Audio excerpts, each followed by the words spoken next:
बीडच्या मस्साजोगचे सरपंच संतोष देशमुख यांच्या हत्या प्रकरणी मोठी अपडेट। वाल्मिक कराड, विष्णू चाटे, सुदर्शन घुलेंवर बीड पोलिसांकडून गुन्हा दाखल करण्यात आलाय। अवादा ग्रीन एनर्जी पवन ऊर्जा कंपनीकडे वाल्मिक कराडनं खंडणी मागितली होती, तर 2 कोटींची खंडणी मागितल्या प्रकरणी 3 जणांवर बीड पोलिसांकडून गुन्हा दाखल करण्यात आला।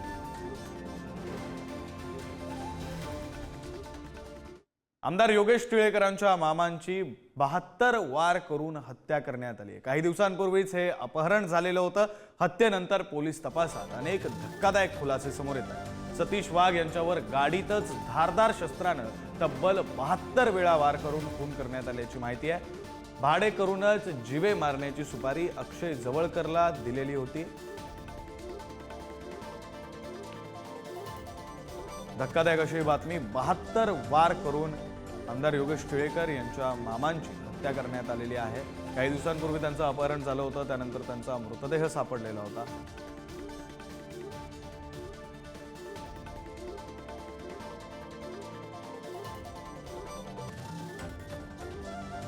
बीड आणि पुणे दोन्हीकडच्या या बातम्या धक्कादायक आहेत। गुन्हेगारीच्या या बातम्या। बीडच्या बातमी संदर्भात, सरपंचांच्या हत्येसंदर्भात बोलण्यासाठी आपल्यासोबत आपले बीडचे प्रतिनिधी उदय नागरगोजे आहेत, त्यांच्याकडे जाऊया। तर पुण्यासंदर्भात, पुण्यातल्या या घटनेसंदर्भात बोलण्यासाठी आपले प्रतिनिधी बालाजी पोद्दार आपल्यासोबत आहेत। सर्वात आधी जाऊया उदय नागरगोजे यांच्याकडे। उदय, खरं तर बीडची ही घटना जितकी धक्कादायक आहे, त्यानंतर आता जे नवनवे अपडेट समोर येत आहेत ते सुद्धा तितकेच धक्कादायक आहेत। आतापर्यंत या घटनेमध्ये किंवा हे प्रकरण घडल्यानंतर काय काय नेमकं घडलंय?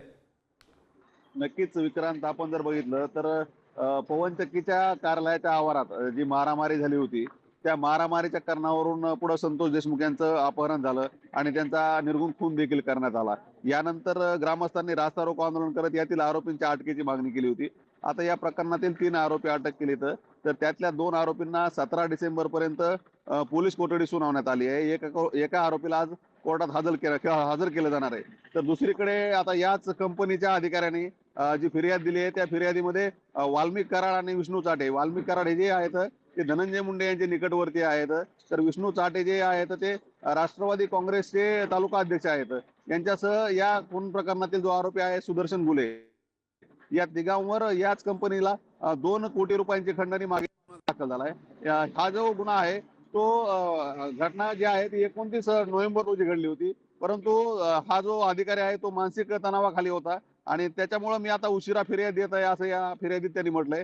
एकंदरीतच याच कंपनीच्या आवारात जी मारहाण झाली होती त्याच कंपनीच्या अधिकाऱ्याला ही खंडणी मागितल्यानं आता ह्या दोन्ही घटना चर्चेत आल्या आहेत आणि या म्हणजे एकंदरीतच खून प्रकरणाला आणि या खंडणी प्रकरणाला राजकीय वळण देखील मिळालं। खरं आहे उदय, तुम्ही म्हणताय त्याप्रमाणे या प्रकरणाला आता राजकीय वळण मिळण्याची शक्यता आहे। तुम्ही जोडलेलेच राहा। यानंतर आपण जाऊया पुण्यामध्ये, कारण पुण्यातली घटना सुद्धा तितकीच गंभीर आणि गुन्हेगारी संदर्भातली घटना।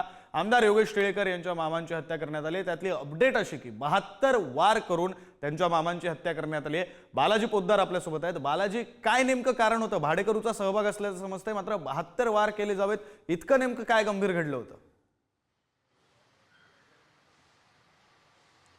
खरं तर ही निर्गुण हत्या म्हणावी लागेल, कारण चाकूने 72 वार करून अवघ्या अर्ध्या तासामध्ये हा सगळा खून करण्यात आलेला आहे आणि नेमकं कारण आणखी समजलं नाही। व्यक्तिगत जी त्यांचं वैमनस्य आहे त्यातून हा खून झाल्याची प्राथमिक माहिती पोलीस देत आहेत। मात्र हा भाडेकरू काही महिन्यापूर्वीच या ठिकाणी राहत होता आणि त्यानंतर ह्या सगळ्या सुपारी देण्याचा प्रकार झाला। 4 ते 5 महिन्यापासून याचं सगळं प्लॅनिंग जे आहे ते करण्यात आलेलं आहे। आता हा जो गुन्हा आहे तो गुन्हे शाखेकडे वर्ग करण्यात आलेला आहे, पुढील तपास करतायत।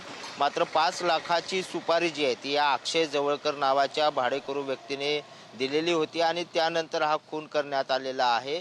पवन शर्मा, आकाश शिंदे आणि नवनाथ कुसराळे या सगळ्या 3 आरोपींना पोलिसांनी अटक केलेली आहे। अक्षय जवळकरला अटक केलेली आहे आणि अशा प्रकारे सुपाऱ्या घेऊन जर पुण्यात टोळ्या कार्यरत असतील आणि अशा प्रकारे निर्गुण हत्या होत असतील तर पुणे पोलिसांसमोर मोठं आव्हान उभं टाकलंय आणि ते आव्हान आता पुणे पोलीस कशा पद्धतीने तपास करतात हे पाहावं लागेल।